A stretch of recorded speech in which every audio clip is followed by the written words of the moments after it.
Hello students, you are welcome to this channel. आज हम class 10 की एक्सरसाइज 12 जिसमें वर्ग की जीवाएं और चक्र चतुर्भुज से संबंधित प्रमेय हैं, उन प्रमेय का किस प्रकार से हल करते हैं, प्रमेय किस प्रकार से सिद्ध करते हैं, इसके बारे में डिटेल से पढ़ेंगे। तो सभी विद्यार्थी इन दोनों महत्वपूर्ण प्रमेय को अच्छा सा समझे, इसका अच्छा सा अभ्यास करें और वीडियो को पूरा देखें, चैनल को सब्सक्राइब, लाइक और शेयर करें। शुरू करते हैं आज का टॉपिक, वर्ग की जीवाएं। वर्ग की जीवाएं, ये जो क्लास 10 की 12 एक्सरसाइज है, इसमें प्रमेय संख्या 12.6 यानी 12.6 प्रमेय है। सिद्ध करो कि वर्ग की समान जीवाएं केंद्र से समदूरस्थ होती है। सबसे पहले तो आपको पता होना चाहिए वर्ग, तो ये वर्ग है, और फिर समान जीवाएं। जीवाएं क्या होती? ऐसी रेखा जो वर्ग को दो भागों में बांटती है। तो यहाँ पर पहली जीवा है ए बी, ये ए बी जीवा है। इसी तरह इधर दूसरी जीवा है सी डी। तो ये कह रहा है ये समान जीवाएं हैं, यानी कि ए बी और सी डी जीवाएं समान है। केंद्र से, इसमें वर्ग का केंद्र वो है, केंद्र से सम दूरस्थ है, यानी केंद्र से इस जीवा की दूरी और केंद्र से इस दूसरी जीवा की दूरी ये सम है, यानी समान है, समान दूरी पर स्थित है।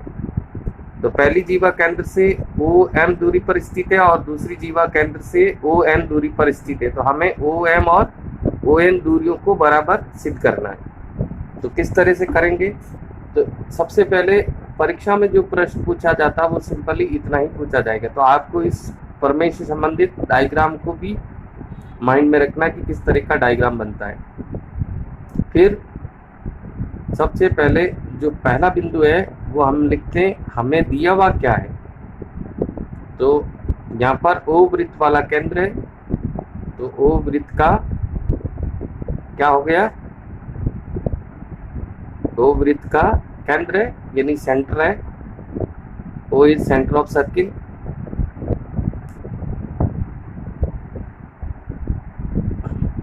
ए बी व सी डी वृत्त की दो क्या है? समान जीवाएं, दो समान जीवाएं, यानी ए बी और C D are two equal chords of the given circle. यानी हम ये कह सकते हैं A B is equals to A B equals to C D, A B और सी डी इक्वल है। अब नेक्स्ट सिद्ध क्या करना है, इस प्रमेय में हमें प्रूव क्या करना है। टू प्रूव, ये तो हो गया गिवन। गिवन तो आपके क्वेश्चन में दिया हुआ वही लिखना है। टू प्रूव में आपको कह रहा है केंद्र से समदूरस्थ, समान दूरी, केंद्र से समान दूरी, केंद्र से दूरी है ये वाली है। तो हमें सिद्ध करना है O M equals to O N, यानी कि O M distance equals to O N distance. फिर रचना, जो कि मैं पहले ही कर चुका, लेकिन रचना में भी आपको लिखना पड़ेगा कंस्ट्रक्शन क्या करना है। तो ये एक तरह से प्रमेय को सिद्ध करते हैं बिंदु हो गया। पहला दिया है गिवन, दूसरा हो जाता सिद्ध करना जिसको बोलते हैं टू प्रूव, और तीसरा बिंदु होता था रचना, यानी कि कंस्ट्रक्शन। इसे हमें केंद्र ओ से ओ ए व ओ से ओ सी को मिलाना है, यानी कि ओ ए और ओ सी को मिलाया। जो पहले से ही मैंने ड्रॉ कर दी, लेकिन ये रचना में लिखना है ओ ए और ओ सी को मिलाया। अब हम हल की तरफ चलते हैं, उत्पत्ति या प्रमाण जिसको बोलते हैं। तो इसमें सबसे पहली बात ध्यान रखनी है कि हमें जो दिया हुआ वो लिखेंगे कि ए बी जीवा जो है वो सी डी जीवा के बराबर है। A B and C D are given, A B और सी डी इक्वल है, ये दिया हुआ। तो यहाँ पर आपको ब्रैकेट में लिखना है कि ये हमें प्रश्न में या प्रमेय में दिया है, गिवन। हम यहाँ एक बात जानते हैं कि केंद्र से जीवा पर डाला गया लंब जीवा को क्या करता है,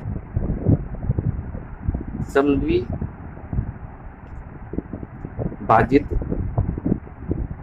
करता है। यानी कि ये केंद्र है, यहाँ से ये जीवा पर लंब है, ये 90 डिग्री से होगी। दूरी जो भी होगी केंद्र से जीवा की दूरी वो हमेशा लंब होती है 90 डिग्री से। ये भी केंद्र से इस जीवा पर दूरी है तो ये भी लंब होगी। इन कहने का मतलब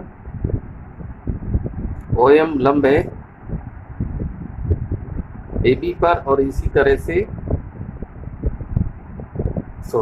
ON लंब है CD पर, ON।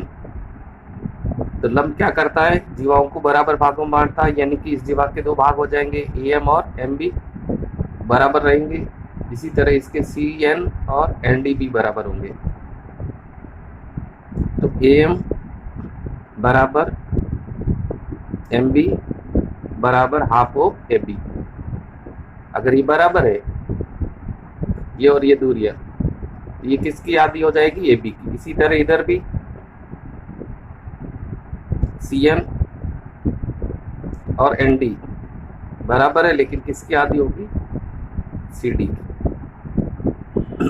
तो अब क्या बनेगा, इसलिए हम यहाँ कह रहे थे AB और CD बराबर है, तो AB और CD बराबर है तो AB का हाफ और CD का हाफ भी बराबर होगा। यानी ये बराबर है तो इसका हाफ बराबर हुआ, ये भी बराबर हुआ AM और A। तो हमें यहाँ ले लेना AM बराबर CN। कैसे बराबर हुआ यहाँ मैं बता देता हूँ कि AB और CD बराबर है, तो हम कह सकते हैं AB का हाफ और CD का हाफ भी बराबर है। AB का हाफ कितना है, यहाँ देखो AM, और CD का हाफ यहाँ पर देखो कितना है, CN। इसलिए हम कह सकते हैं AM इक्वल्स टू CN। ये हमारा पहला प्रमाण आ गया। अब हम ट्राइंगल्स लेते हैं। जब भी किसी भी प्रमेय के अंदर दो त्रिभुज आते हैं तो हमें उन दो त्रिभुजों को लेना। एक त्रिभुज ये ले लेंगे OMA और इधर से ले लेंगे ONC।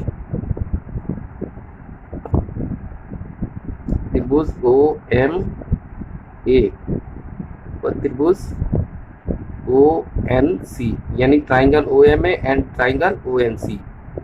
इसमें हम बात करते हैं, तीन बातें हमें बराबर बतानी है। तो एक बात तो हमारी ये पड़ी कि AM इक्वल्स टू CN। कहाँ से लाए हम, नंबर 1 में अभी प्रूव किया था। अब हमें दूसरी बात लेनी, यहाँ देखें OA और OC ये वृत्त की त्रिज्याएं हैं। एक ही वृत्त की त्रिज्याएं हमारे साथ बराबर होती है। Radius of the same circle are equal, यानी कि OA और OC जो है वृत्त की क्या है, त्रिज्याएं हैं। तो दूसरा बिंदु हमारा आ जाएगा OA इक्वल्स टू OC। हम इसमें स्पष्टीकरण लिखेंगे, एक ही वृत्त की त्रिज्याएं, एक ही वृत्त की त्रिज्याएं यानी radius of same circle are equal बराबर होती है।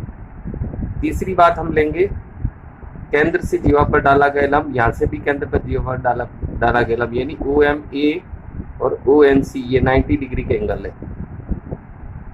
तो हमारे पास तीसरी बात आ जाएगी, angle OMA equals to angle ONC। क्यों है equal, because both are equals to 90 degree. तो हम कह देंगे कि त्रिभुज OMA सर्वांशम त्रिभुज ONC कौन से रूल से हुआ, RHS,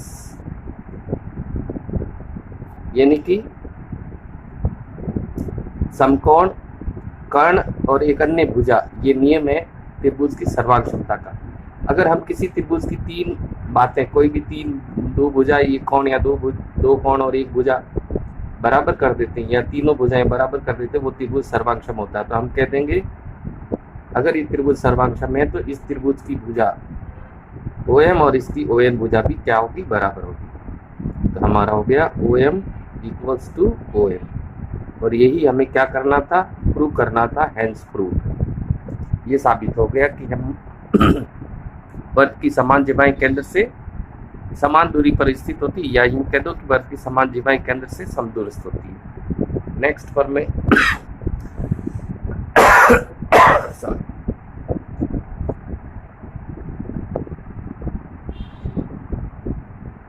नेक्स्ट पर मैं 12.9 सिद्ध करो कि चक्रीय चतुर्भुज के सम्मुख कोण युग्म संपूरक या उनका योग 180 डिग्री होता है। तो सबसे पहले तो हमें ये पता होना चाहिए चक्रीय चतुर्भुज किसको बोलते हैं। ऐसा चतुर्भुज जो वर्ग के परिधि पर उसके शीर्ष स्थित हो। जैसे ये चतुर्भुज ABCD, शीर्ष ABC और D कहाँ पर स्थित है, वर्ग के घेरे पर, वर्ग की परिधि पर। सम्मुख यानी आमने सामने का, यानी जैसे ये A कोण है तो इसके सामने का कोण कौन सा हुआ, C, यानी कि युग्म यानी जोड़ा। इसी तरह B कोण है तो B के सामने का कौन सा कोण हो गया, D, तो B और D का युग्म यानी जोड़ा। संपूरक का मतलब होता है 180 डिग्री, उनका योग कितना होता है, 180 डिग्री होता है। तो हमें ये प्रूव करना है कि 1 और 3 का योग और 2 और 4 का योग कितना होगा, 180 डिग्री। तो शुरू करते हैं इस प्रमेय में। सबसे पहले वही हम लिखेंगे, दिया है तो यहाँ पर ये O centre of circuit, O वृत्त का क्या चीज है, केंद्र है। और साथ ही हम लिखेंगे ABCD एक कौन सा चतुर्भुज है,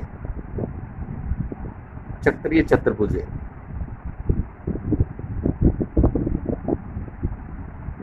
ABCD एक चक्रीय चतुर्भुज है। तो हमें ये दिया हुआ, और लेकिन हमें सिद्ध क्या करना है, ये तो गिवन था, प्रूव क्या करना है, प्रूव करना है कि इसका एंगल A और इसका एंगल C, यानी कि angle A plus angle C का टोटल कितना होना चाहिए, 180 डिग्री। इसी तरह angle B and angle D का टोटल कितना होना चाहिए, 180 डिग्री। यानी कि सम्मुख आमने सामने के कोणों का योगफल संपूरक का मतलब ही 180 डिग्री होता है। तो ये हमें साबित करना है। तो कैसे करेंगे, इसमें भी हमें रचना कंस्ट्रक्शन लेनी है कि OA व OC को मिलाया। आप चाहें तो OB और OD को भी मिला सकते हो, और कोणों का अंकन किया, यानी कोण अंकित किए, मार्क द एंगल्स। ए पर पहला कोण हो गया, B पर दूसरा कोण हो गया, C पर तीसरा, D पर चौथा कोण। ये तो चतुर्भुज के 4 कोण हो गए। हमें ये सिद्ध करना है 1 और 3 का योगफल 180, 2 और 4 का योगफल 180। यहाँ पर केंद्र पर 2 के इधर जो अब हिस्से में बन रहा है वो 5 कोण है, और दूसरी तरफ हिस्से में जो कोण बन रहा है वो कोण 6। अब हम प्रमेय को प्रमाणित करते हैं, यानी ये कैसे संभव है कि चक्रीय चतुर्भुज के आमने सामने कोणों का योग 180 डिग्री होता है। तो हमारे पास एक प्रमेय के वृत्त के किसी चाप द्वारा केंद्र पर अंतरित कोण उसी चाप द्वारा शेष परिधि पर अंतरित कोण का दुगुना होता है। ये थ्योरम है कि वर्ग के किसी चाप द्वारा केंद्र पर अंतरित कोण शेष परिधि पर अंतरित कोण का दुगुना होता है।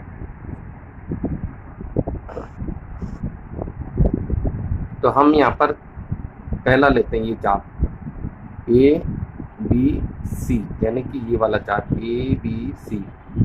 तो चाप ए बी सी द्वारा इसके सामने केंद्र पर कौन सा कोण बन रहा है, कोण 5। ये इस चाप के सामने यहाँ पर कौन सा कोण बन रहा है, केंद्र पर 5। एवं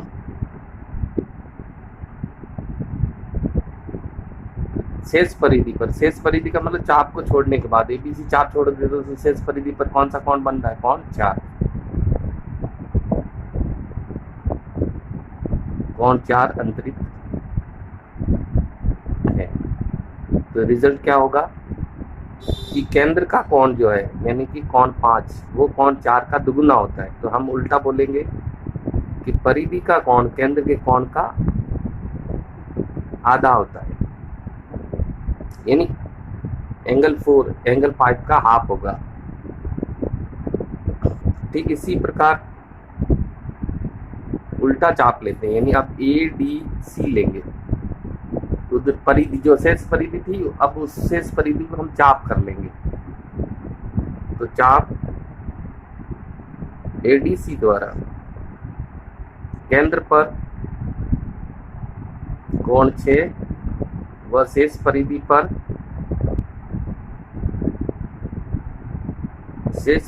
पर कोण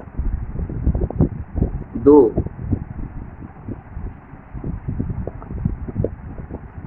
अंतरित है, यानी angle extended 6 at center and 2 at remaining circumference. यानी कि ये जो चाप था,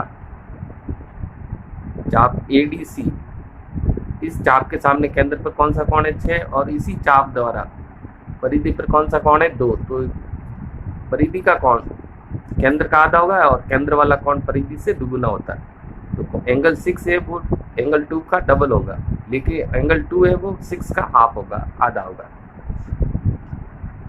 इसलिए हो गया angle 2 is half of angle 6। ये हमारी दूसरी बात होगी। अब हम 1 और 2 से यानी दोनों को जोड़ देते हैं। तो 1 और 2, 1 में 4 कोण है, इसमें 2 कोण है, तो हम 2 कोण और 4 कोण को जोड़ देते हैं। एंगल 2 प्लस एंगल 4, और सामने हो जाएगा half of angle 5 and half of angle 6, यानी आधा कोण 5 और आधा कोण 6। आपको पता होना चाहिए 2 किसके लिए आया, 2 है बी के लिए और 4 किसके लिए आया, डी के लिए। तो आप बी और डी बी कोण लिख सकते हैं। यहाँ पर हो जाएगा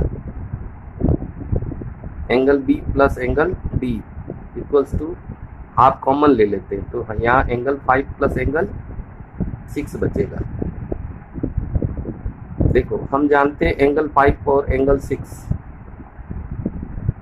सेंटर पर बना हुआ सर्किल के यानी वर्ग के केंद्र पर बने कोणों का योग 360 डिग्री होता है।